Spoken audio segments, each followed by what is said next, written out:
Hello friends, welcome to our second lecture. ठीक है, so last class में हमने पूरी थियरी है वो डिस्कस की थी, जो इम्पोर्टेंट थियरी थी। कुछ एक इम्पोर्टेंट पॉइंट और है एक दो जो आज के लेक्चर में हम डिस्कस करने वाले हैं। ठीक है, सो बिना टाइम वेस्ट किए हमारा सेकंड लेक्चर है वो हम स्टार्ट करते हैं। और एक और इन्फॉर्मेशन आप लोगों के लिए कि अगर आपके पास सॉफ्ट कॉपी नहीं है, अगर आपके पास टेक्स्ट बुक नहीं है तो नथिंग टू वरी, आपको डिस्क्रिप्शन में मैं लिंक दे दूंगा। उस डिस्क्रिप्शन के ऊपर क्लिक करके आप है वो पूरी बुक जो पार्ट 1 है एटलीस्ट अकाउंट का वो आप डाउनलोड कर सकते हो। ठीक है, सो लेट्स स्टार्ट। सबसे पहले यहाँ पे सर पार्टनर्स कितने हो सकते हैं मैक्सिमम। सो मैक्सिमम पार्टनर्स आपके इन अ फर्म 50 हो सकते हैं, इससे ज्यादा आप पार्टनर है वो अपॉइंट नहीं कर सकते हो। ठीक है, एमसीक्यू क्वेश्चन पूछा जा सकता है कि मैक्सिमम नंबर ऑफ पार्टनर्स कितने होते हैं। ठीक है ना, इस तरीके से आपको ऑप्शन दे सकते हैं। So maximum number of partner can be 50। ठीक है, अप टू 50 हो सकते हैं, उससे ज्यादा नहीं हो सकते। सेंट्रल गवर्नमेंट को कंपनी एक्ट में सेंट्रल गवर्नमेंट को ये पावर दी गई है कि वो चाहे तो ये कितने मैक्सिमम से मैक्सिमम है वो पार्टनर हो सकते हैं वो डिसाइड कर सके। ठीक है ना, तो सेंट्रल गवर्नमेंट के ऊपर ये है पूरा पावर है। सेंट्रल गवर्नमेंट चाहे जितने है वो प्रिस्क्राइब कर सकती है, लेकिन सेंट्रल गवर्नमेंट चाहे तो भी 100 से ऊपर है वो प्रिस्क्राइब नहीं कर सकती है। और प्रेजेंटली जो सेंट्रल गवर्नमेंट ने नोटिफाई किए हैं और जो प्रिस्क्राइब किए हैं दैट इज 50। यानी कि अभी इन शॉर्ट आपके लिए रेलेवेंट इतना है कि जो नंबर ऑफ मैक्सिमम पार्टनर है वो 50 होता है। ठीक है, चलो अब होता है कि sir liability of a partner कैसे होती है। तो लायबिलिटी है वो दो तरीके से हो सकती है। एक तो आपकी लिमिटेड लायबिलिटी और एक होती है अनलिमिटेड लायबिलिटी। लिमिटेड का मतलब ऐसा होता है कि जो आपकी कैपिटल जितनी आपने इंट्रोड्यूस की है, जितनी इन्वेस्ट की है, वहां तक आपका लिमिटेड है वो पार्टनर, आपका जो लायबिलिटी है वो लिमिटेड रहता है till the capital contribution. Second is your unlimited liability. Unlimited liability में आपका कैपिटल जो कंट्रीब्यूशन है उसके भी बियॉन्ड आपकी लायबिलिटी है वो जा सकती है। जैसे फॉर एग्जांपल आपको बिजनेस में अगर लॉस हो गया, सो आपके बिजनेस में जो भी डेप्ट होंगे, जो लायबिलिटी आपकी रहेगी, तो उसको पे करने के लिए अगर आपके बिजनेस की एसेट्स है वो इनसफिशिएंट हो जाती है, कम पड़ती है, तो ऐसी सिचुएशन में आपको अगर आपकी जो लायबिलिटी है अगर वो अनलिमिटेड है तो फिर आपके जो घर की जो एसेट्स वगैरह रहेगी, जो पर्सनल एसेट्स वगैरह रहेगी, उसको सेल करके उससे जो रिकवरी होगी उससे आपके डेब्ट को, बिजनेस के डेब्ट को पे किया जाएगा। ठीक है, तो पार्टनरशिप में जो पार्टनर्स की जो लायबिलिटी होती है वो अनलिमिटेड होती है। दैट मीन अगर पार्टनरशिप में अगर लॉस हो जाता है और ऐसी सिचुएशन में अगर वहां पे असेट्स जो होती है, पार्टनरशिप की जो असेट्स होती है, अगर वो डेब्ट को पे करने के लिए अगर सफिशिएंट नहीं होती है, इनफ नहीं है, तो ऐसी सिचुएशन में पार्टनर्स की जो पर्सनल असेट्स रहेगी उसको सेल आउट करके जो भी अमाउंट आएगा, जो रिकवरी होगी, उससे आपके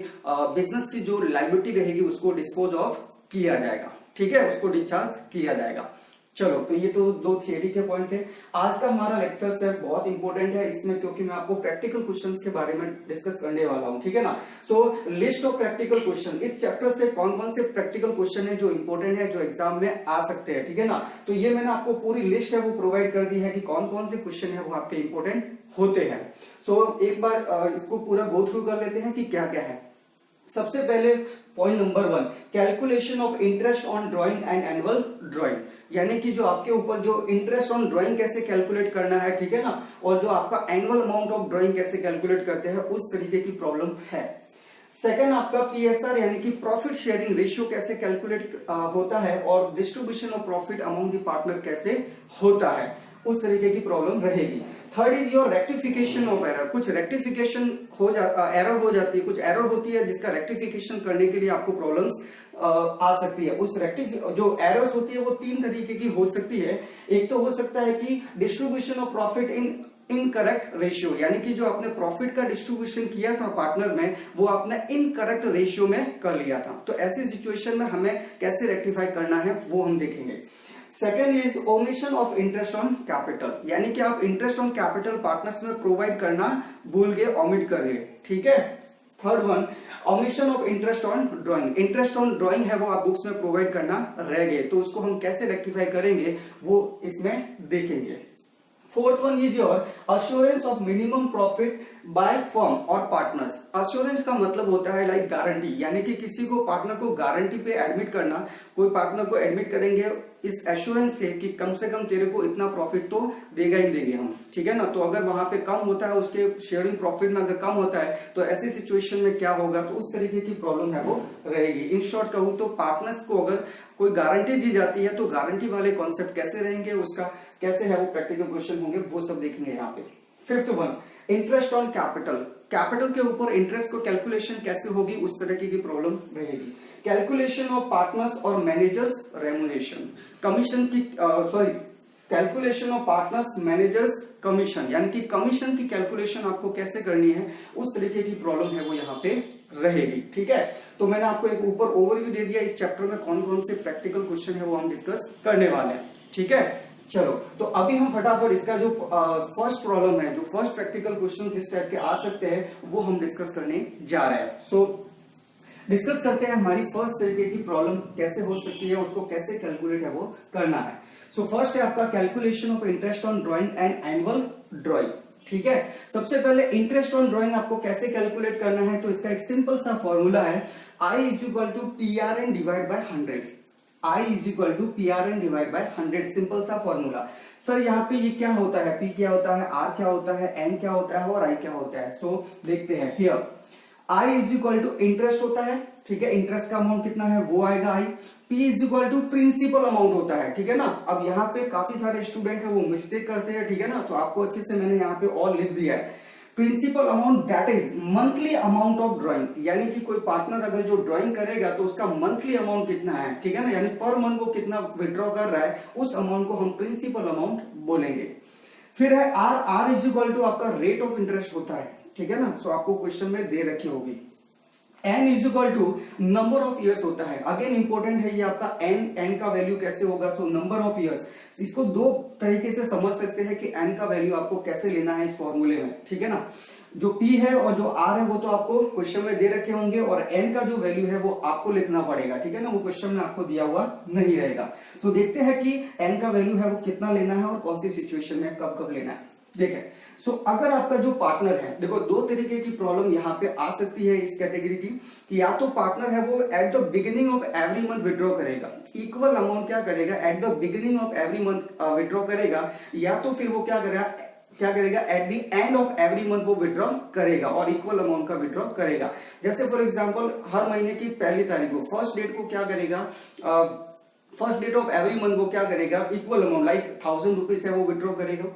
या फिर हो सकता है कि eight the end of every month वो क्या करेगा, 500 रुपीज है वो विड्रॉ करेगा। तो इस तरीके से क्या होगा, इक्वल अमाउंट है वो एवरी मंथ या तो बिगिनिंग में करेगा या तो एंड में करेगा, ठीक है ना। जो मिड में कर सकता है, वीक में कर सकता है, ऐसी प्रॉब्लम हमारे बुक में या सिलेबस में नहीं है। तो हमें दो तरह की प्रॉब्लम ही डिस्कस करनी है, या तो beginning of every month withdraw होता है या फिर eight the end of the every month withdraw होता है। तो देखते हैं, अगर आपका बिगिनिंग ऑफ एवरी मंथ अगर विड्रॉ होता है, ठीक है ना, यानी कि जो ड्राइंग होती है वो बिगिनिंग ऑफ एवरी मंथ होती है, तो उस सिचुएशन में आपको एन का मान कितना लेना है, एन का वैल्यू कितना लेना है, 78/12। 78/12 ये फिक्स है, आपको इतना वैल्यू है वो पुट अप करना है। सेम वे में अगर एंड ऑफ एवरी मंथ में अगर विड्रॉ होता है, अगर पार्टनर है वो इक्वल अमाउंट का विड्रॉ एवरी मंथ के एंड में करता है, ठीक है ना, तो ऐसी सिचुएशन में आपको 66/12 है वो वैल्यू लेना है एन के लिए। क्लियर है। सो एन का वैल्यू है वो डिपेंड करता है कि आप जो एवरी मंथ में विड्रॉ कब करो, बिगिनिंग में करो कि एंड में करो। अगर आप बिगिनिंग में कर रहे हो तो 78/12 लेना है, और अगर आप एंड में जा रहे हो तो फिर क्या करना है, 66/12 लेना है, ठीक है।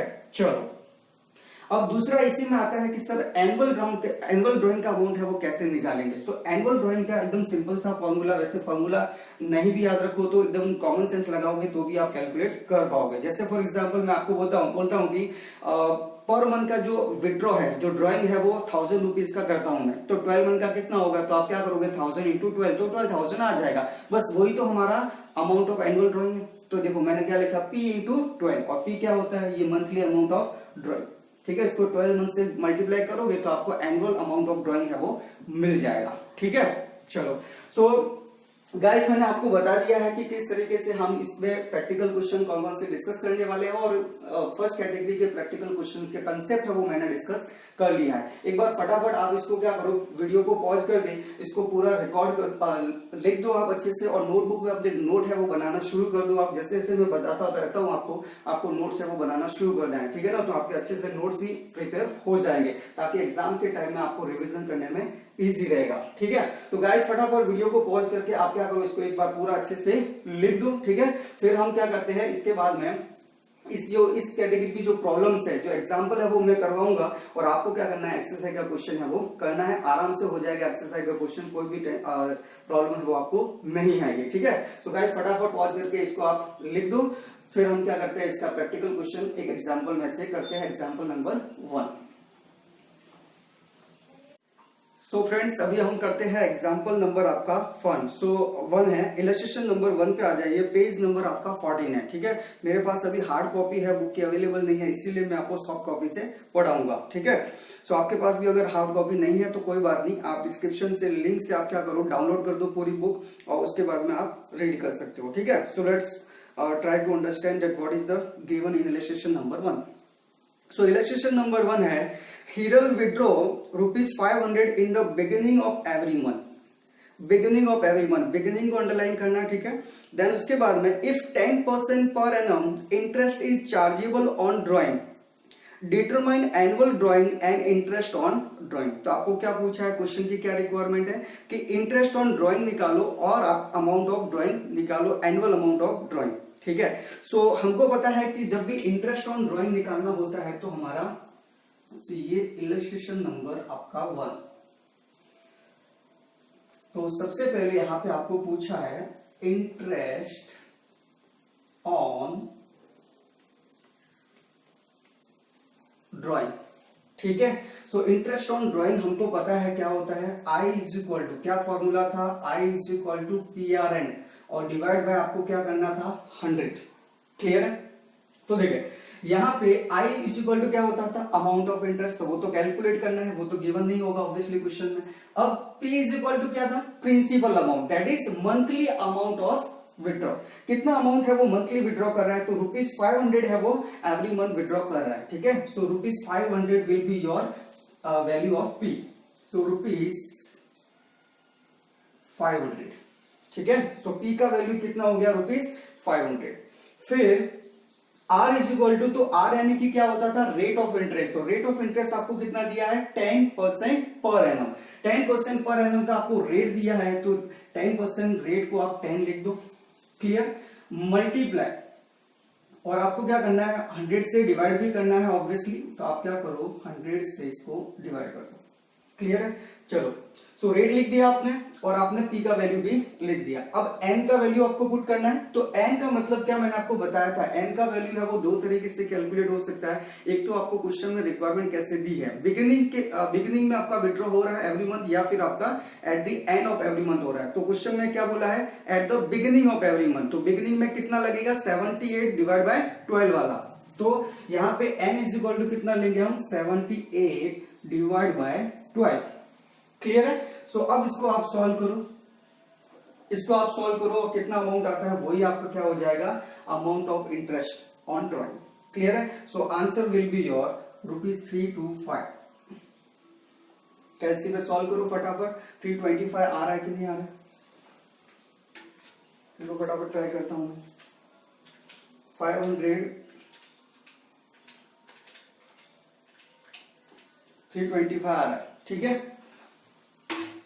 सो ये आपका 325 रुपीज जो है वो आपका आंसर है ऑफ इंटरेस्ट ऑन ड्रॉइंग। लेकिन क्वेश्चन में सिर्फ एक ही रिक्वायरमेंट नहीं है, क्वेश्चन की सेकंड और रिक्वायरमेंट है कि एनुअल अमाउंट ऑफ ड्रॉइंग कितना है वो भी आप कैलकुलेट करके दो। तो एनुअल अमाउंट ऑफ ड्रॉइंग मतलब क्या होता है, देखो amount of annual drawing, clear. और ये कैसे निकलेगा, तो देखो मैंने आपको बताया था P इंटू 12, और P कितना है यहाँ पे 500। सो 500 इंटू 12, तो ये 6000 हो जाएगा आपका। तो ये आपके दो आंसर हो गए, एक तो आपका हो गया amount of interest on drawing कितना है, और एक आपका एनुअल अमाउंट ऑफ ड्रॉइंग कितना है वो दो। ये आपका कंप्लीट सॉल्यूशन है 3 मार्क के लिए, ठीक है। तो ये आपकी क्वेश्चन की जो रिक्वायरमेंट थी वो अपन ने यहाँ पे सॉर्ट आउट कर दिया है। सर अगर इसी क्वेश्चन हमारा क्वेश्चन है वो कंप्लीट हो गया है, सॉल्यूशन कंप्लीट हो गया है, लेकिन अगर इसी क्वेश्चन में अगर ऐसा दिया हुआ रहता कि वो बिगिनिंग की जगह पे अगर आपको eight the end of the month दिया हुआ रहता, तो ऐसी सिचुएशन में हमारे सॉल्यूशन पे क्या इफेक्ट आती। So let's try to understand. अगर यहाँ पे बिगिनिंग की जगह पे क्वेश्चन में at the end of the month दिया हुआ रहता तो आपका सॉल्यूशन ये हो जाता, ठीक है ना। क्या हो जाता, I is equal to, formula वही लगा लोगे आप, फॉर्मूला तो वही लगाना है आपको, PRN डिवाइड बाय 100 और P इज इक्वल टू वही 500 रुपीज होगा और रेट तो आपका वो का वही रहेगा, रेट में कोई चेंज, सिर्फ n का वैल्यू है वो चेंज हो जाएगा, ठीक है ना। और n का वैल्यू कितना हो जाएगा 66 डिवाइड बाय 12। क्लियर। और अब आपका आंसर कितना आता है आप चेक कर लो फटाफट, कितना आता है आपका आंसर। ठीक है, देखो आपको बुक में भी दिया हुआ है सॉल्व करके नीचे।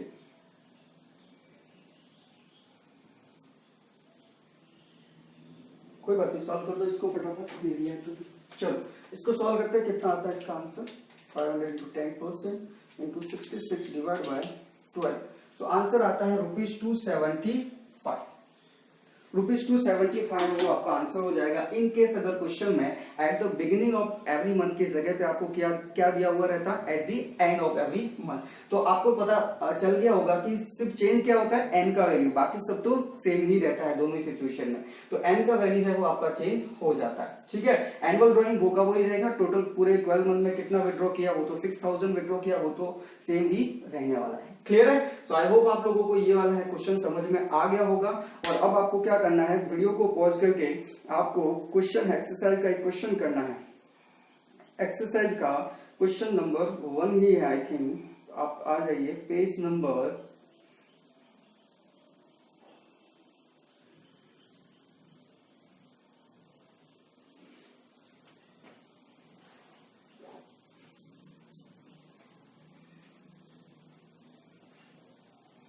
ओके, पेज नंबर 30 है आपका। पेज नंबर 30 पे जो क्वेश्चन नंबर 3 दिया हुआ है, क्वेश्चन नंबर जो 3 है पेज नंबर 30 पे, वहां पे जो क्वेश्चन नंबर 1 है वो आपको अटेम्प्ट करना है, ठीक है। आपसे हो जाएगा आराम से, थोड़ा ध्यान से क्वेश्चन को अच्छे से रीड करना क्या दिया हुआ है, ठीक है ना। उसके बाद सॉल्व करना है। फिर भी अगर आपको कोई प्रॉब्लम रहती है, उसमें कुछ डाउट रहता है, तो आप मुझे कमेंट बॉक्स में लिख के बता देना, या फिर आप मुझे कांटेक्ट भी कर सकते हो, व्हाट्सएप नंबर पे भी भेज सकते हो, ठीक है ना। मैं आपका जो भी डाउट है, क्वेरी है, वो उसको तुरंत ही शॉर्ट आउट कर दूंगा, ठीक है। सो फ्रेंड्स, अभी हम क्या करते हैं, सेकंड कैटेगरी के प्रैक्टिकल क्वेश्चन कैसे होते हैं उसको डिस्कस करते हैं। सेकंड कैटेगरी के क्वेश्चन से है आपका calculation of profit sharing ratio and distribution of profit, ठीक है। इसको समझने के लिए हम क्या करते हैं, इलस्ट्रेशन नंबर जो आपका 5 है, पेज नंबर 17 और उसका इलस्ट्रेशन नंबर जो 5 है उसको अटेम्प्ट करते हैं, तो आपको ये सब समझ में आ जाएगा, ठीक है। सो पेज नंबर 17 पे आप आ जाइए और वहां पे इलस्ट्रेशन नंबर जो 5 आपको दे रखा है वो हम क्या करते हैं, सॉल्व करने की ट्राई करते हैं, ठीक है। चलो, सो कुछ इलस्ट्रेशन नंबर 5 आपका क्या है, Riya, Dilip and Kirtan are partners of a partnership firm. So एक पार्टनरशिप फर्म के 3 पार्टनर है, एक रिया है, एक दिलीप है और एक कीर्तन है। द शेयर ऑफ कीर्तन is 1/5 of share of Dilip, यानी कि दिलीप का जितना भी शेयर होगा उसका 1/5 शेयर किसका होगा, कीर्तन का होगा। दिलीप का जितना भी शेयर होगा उसका 1/5 शेयर किसका होगा, कीर्तन का होगा। Clear. And share of Riya is double of share of Kirtan, और रिया का शेयर कितना होगा, तो जितना कीर्तन का शेयर होगा उसका डबल होगा रिया का शेयर। Clear, fine. फिर क्या पूछता है, determine the amount of profit of each partner if the profit of the firm at the end of the year was ₹1,92,000। यानी कि क्वेश्चन में आपको 2 क्वेश्चन की रिक्वायरमेंट है। तो क्वेश्चन की कितनी रिक्वायरमेंट है, 2 रिक्वायरमेंट। एक तो आपको प्रॉफिट शेयरिंग रेशियो फाइंड करना है और सेकंड आपको क्या करना है, उस प्रॉफिट शेयरिंग रेशियो में प्रॉफिट को डिस्ट्रीब्यूट भी करना है पार्टनर्स में। क्लियर है। सो हम ट्राई करते हैं कि ये किस तरीके से है वो सॉल्व होगा। सो अटेंशन पे हियर। सो देखिए, सबसे पहले क्वेश्चन ने बोला है द शेयर ऑफ कीर्तन is 1/5 of share of Dilip, यानी दिलीप का जितना भी शेयर होगा उसका 1/5 शेयर किसका होगा, कीर्तन का। तो पहले एक एज्यूम करते हैं कि अपना दिलीप का शेयर कितना है। तो देखें, दिलीप का शेयर सपोज हम एज्यूम कर लेते हैं कि दिलीप का जो शेयर है वो 1 है। क्लियर। और तो कीर्तन का कितना हो जाएगा, तो कीर्तन का शेयर कितना हो जाएगा, तो कीर्तन का शेयर सर दिलीप का जितना होता है ना शेयर, उसका 1/5 मिलता है किसको, कीर्तन को मिलता है। इसको मैं सॉल्व करूंगा तो ऑब्वियसली 1/5 ही आएगा। Clear, fine. फिर रिया, और रिया के बारे में क्या बोला है कि रिया को कितना मिलता है, जो कीर्तन को मिलता है ना उसका डबल मिलता है रिया को। तो कीर्तन को कितना मिलता है 1/5, तो 1/5 इंटू 2 से मल्टीप्लाई कर दो इसको, तो कितना आता है ये 2/5, ठीक है, 2/5। तो इस तरीके से ये हमारा रेशियो है वो आ गया। अब इसको क्या करना है, इसको अरेंज करना है, इसको अरेंज करना है, और अरेंज उसी फॉर्मेट पे करना है जिस सीक्वेंस में आपके क्वेश्चन में सभी पार्टनर्स के नेम मेंशंस है। जैसे सबसे पहले आपको रिया का नाम दिया है तो पहले रिया लिखो, फिर उसके बाद में आपको किसका नाम दिया है, दिलीप का, तो दिलीप का नाम लिखो, फिर आपको कीर्तन का नाम दिया है तो फिर कीर्तन का नाम लिखो। Clear, fine. तो रिया का कितना है 2/5, सेम में मैं दिलीप का कितना है, दिलीप का सर 1 था, इसको मैं 1/1 भी लिख सकता हूं, ठीक है। फिर कीर्तन का कितना है सर, तो कीर्तन का तो 1/5 है। ये अब हुआ क्या, इसको एक रेशियो के फॉर्मेट में लिखने के लिए सबका डिनोमिनेटर है वो सेम होना चाहिए। रेशियो के फॉर्मेट में लिखने के लिए हमको क्या करना पड़ेगा, इसका डिनोमिनेटर है वो सबका सेम होना चाहिए। तो इन दोनों का तो 5/5 दिख रहा है, 5/5 सेम है, लेकिन ये दिलीप का जो शेयर है इसका डिनोमिनेटर है वो इन दोनों के बराबर नहीं है। तो हम क्या करते हैं, पहले दिलीप को यहाँ पे मुझे 5 लाना है, तो कैसे 5 आएगा, तो सेम डिजिट से हम क्या कर देते हैं, ऊपर और नीचे हम क्या कर सकते हैं, इसको मल्टीप्लाई कर सकते हैं, तो आंसर तो सेम ही रहता है, ठीक है ना। तो क्या करते हैं, इसको तो ऐसे ही रहने देते हैं, और ये जो 1 है आपका, उसको आप क्या करो 5 से मल्टीप्लाई कर दो, बराबर, और इसको भी आप एज इट इज ऐसा कैसा रहने दो। तो अब ये कितना हो जाएगा 2/5, और ये कितना हो जाएगा 5/5, और ये आपका हो जाएगा 1। अब सबका डिनोमिनेटर सेम हो गया, ठीक है, डिनोमिनेटर सेम हो गया तो हम उसको अब लिख सकते हैं 2:5:1, और ये आपका आंसर है फर्स्ट पार्ट का। इस क्वेश्चन की जो रिक्वायरमेंट नंबर 1 थी कि प्रॉफिट शेयरिंग रेशियो फाइंड करो, वो आपका ये आंसर है। तो ये आपका प्रॉफिट शेयरिंग रेशियो होगा 2:5:1। क्लियर है, 2:5:1 है वो आपका प्रॉफिट शेयरिंग रेशियो है। इस रेशियो में क्या होगा, जो प्रॉफिट जो है आपका 1,92,000 का, उसको डिस्ट्रीब्यूट करना है, ठीक है। चलो ये इसको मैं आपको बताता हूं कि ये क्या कहता है 2:5:1 ये क्या है और इसको कैसे समझना है। तो देखिए 2:5 जो है आपका, इसको क्या करना है, सबसे पहले 2 + 5 + 1 = कितना आता है, 2 + 5 7 हो गया, और ये 8 हो गया। क्लियर, यानी कि अगर फर्म का टोटल जो प्रॉफिट है अगर वो 8 रुपीज होता है, फर्म का अगर टोटल प्रॉफिट है वो अगर 8 रुपीज होता है, तो उसमें से 2 रुपीज किसको मिलेगा, रिया को मिलेगा, ठीक है, और 5 रुपीज किसको मिलेगा, दिलीप को मिलेगा, और कीर्तन को कितना मिलेगा 1 रुपीज। समझ में आया। तो ये प्रॉफिट का शेयर क्या बोलता है कि टोटल अगर फर्म का प्रॉफिट अगर 8 रुपीज होता है तो उसमें से 2 रुपीज तो आपको रिया को देना पड़ेगा, उसमें से 5 रुपीज कौन लेगा, आपका दिलीप लेगा, और 1 रुपीज किसको मिलेगा, कीर्तन को मिलेगा। इस तरीके से प्रॉफिट को डिस्ट्रीब्यूट करेंगे। क्लियर है, फाइन। तो अब मैं आपको इस क्वेश्चन की जो सेकंड रिक्वायरमेंट है, सेकंड पार्ट है, उसको सॉल्व करते हैं। चलो, तो सेकंड पार्ट में प्रॉफिट को डिस्ट्रीब्यूट करना है। तो देखिए